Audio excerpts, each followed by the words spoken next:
उसके बाद आता है क्वालिटी मैनेजमेंट सिस्टम, ठीक है। इसको हम बोल सकते हैं क्या, QMS। ये आप इसको ISO वाला QMS मत समझो जिसके अंदर सिर्फ कागजी कार्रवाई होती है।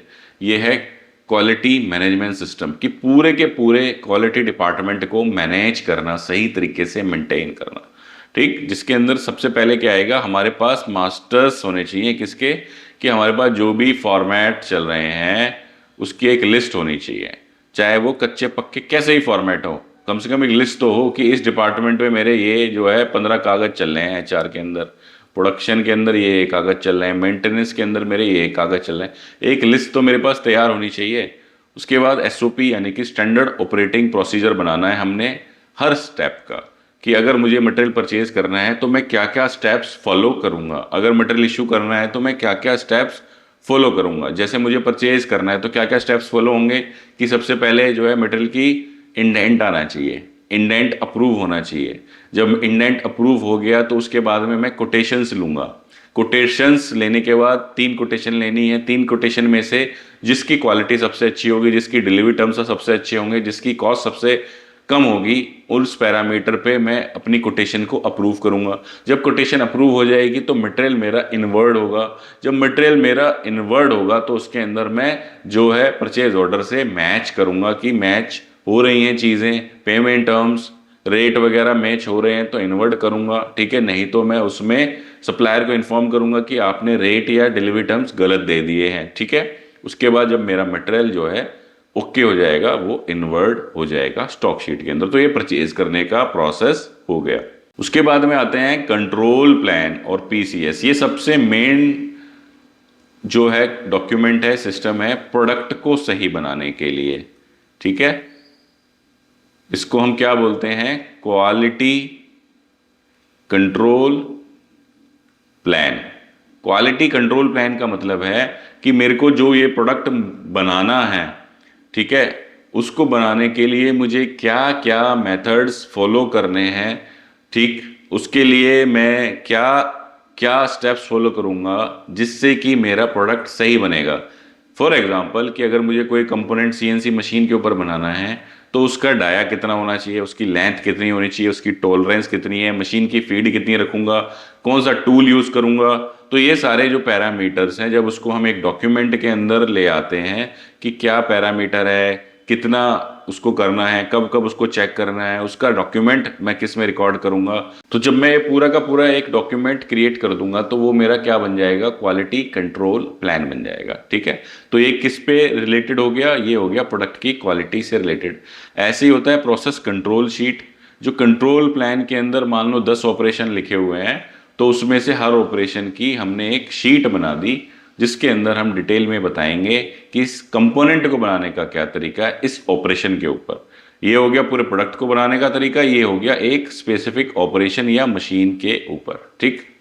उसके बाद में आता है इन प्रोसेस इंस्पेक्शन, ठीक है। इन प्रोसेस इंस्पेक्शन में भी 2 चीज़ें होंगी, एक होगा सेटअप अप्रूवल और एक होगा पेट्रोल इंस्पेक्शन। सेटअप अप्रूवल का मतलब ये हो गया, जब मैं मशीन के ऊपर जो है प्रोडक्ट को बनाऊंगा तो सबसे पहला जो कंपोनेंट बनाऊंगा उसके बाद उसकी प्रोडक्ट को क्वालिटी को मुझे चेक करना है, ये मेरा हो गया सेटअप अप्रूवल।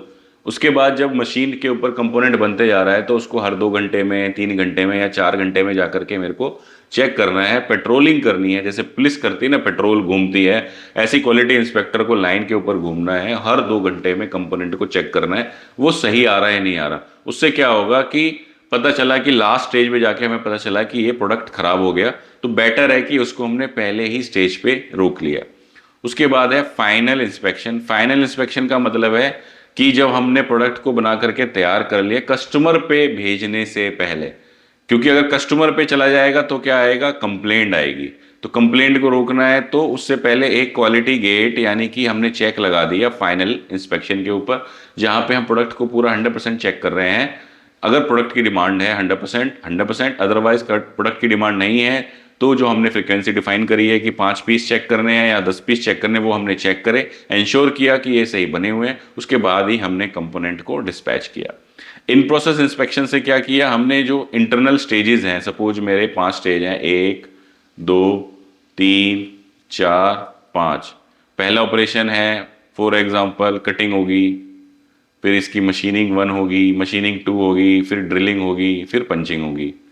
तो मैं हर स्टेज पर इंस्पेक्शन कर रहा हूँ। तो अगर इस स्टेज पे जाके मुझे कंपोनेंट में खराबी मिली तो ये आगे की 2 स्टेज मेरी बच गई ना। पता चला खराब माल यहाँ भी पहुंच गया, यहाँ भी प्रोसेस हो गया, यहाँ भी हो गया, फिर फाइनल भी मैंने नहीं किया, कस्टमर पे पहुंच गया और कंप्लेंट आ गई।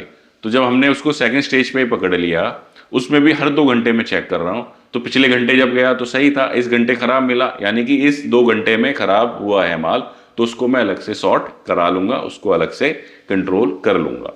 ये हो गया मेरा इन प्रोसेस और फाइनल। उसके बाद में आता है कस्टमर कंप्लेंट एंड कापा। कापा होता है मेरा क्या, corrective action and preventive action. ठीक है, कि कोई कंप्लेंट अगर आ रही है वो इंटरनल भी हो सकती है, ठीक है, कि अंदर से कोई कंप्लेंट मिली किसकी, प्रोडक्ट से रिलेटेड, कि ये मेरा यहाँ पर रिजेक्शन ज़्यादा आ रही है या डिफेक्ट ज़्यादा आ रहा है। तो उसको कंट्रोल करने के लिए हम करेक्टिव एक्शन लेंगे कि भैया जो अभी हमने क्या ऐसा एक्शन लिया जिससे प्रॉब्लम हमने रोक दी। प्रिवेंटिव क्या हो गया कि हमने आगे के लिए ऐसा क्या किया कि जिससे वो प्रॉब्लम रिपीट ही ना हो, वो हो गया मेरा क्या, प्रिवेंटिव एक्शन। ठीक है, तो ये मोटा मोटा क्वालिटी मैनेजमेंट सिस्टम के अंदर ये 4-5 सिस्टम्स हैं जो हमारे काम करने चाहिए। इसके अलावा भाई डेली रिजेक्शंस आप मॉनिटर कर सकते हो, डेली रेड बिन मीटिंग आपकी होनी चाहिए। ठीक है, ये और हैं जो आप जब डिटेल में बनाना चाहो, क्या, डेली रेड बिन मीटिंग। ठीक है, यानी कि हम डेली का डेली चेक कर रहे हैं क्या क्या रिजेक्शन निकल रही है, उस पर क्या मैं एक्शन ले रहा हूँ। ठीक है, मशीन वाइज हमने रिकॉर्ड करना है क्या रिजेक्शंस मेरी क्या क्या हो रही हैं, डिफेक्ट्स मेरे क्या क्या हो रहे हैं। तो ये सारी चीज़ें भी आप क्वालिटी मैनेजमेंट सिस्टम के अंदर ऐड कर सकते हो। जो आपका जो मेजरिंग इंस्ट्रूमेंट है उनका कैलिब्रेशन, यानी कि इंस्ट्रूमेंट सही है या ख़राब है, वो सारी चीज़ें भी आप जो है क्वालिटी मैनेजमेंट सिस्टम के थ्रू जो है कंट्रोल कर सकते हो। फ़ायदा क्या है क्वालिटी मैनेजमेंट सिस्टम को करने का, कि आपका जो प्रोडक्ट है वो उसकी क्वालिटी इंश्योर आपने कर ली। अगर क्वालिटी सही होगी तो कस्टमर पे डिस्पैच करोगे तो रिजेक्शंस नहीं आएंगी, कस्टमर कंप्लेंट्स नहीं आएंगी। क्योंकि अगर आप कोई पार्ट खराब होता है, वो अगर यहाँ पर 1 रुपये में ठीक हो सकता है, तो कस्टमर एंड पर उसकी लागत कई गुना हो जाती है। वो हो सकता है 300 रुपये भी हो। ठीक है, क्योंकि आप बंदे को भेजोगे वहाँ पर, पता चला पूरा का पूरा लॉट उसने होल्ड कर दिया, पता चला आपका प्रोडक्ट 1 रुपये का है, लगता है 1000 रुपये की असेंबली में, तो उसने क्या किया, 1000 रुपये की असेंबली की कॉस्ट आपको डेबिट मार दी, क्योंकि उसका भी असेंबली हो गया था वो।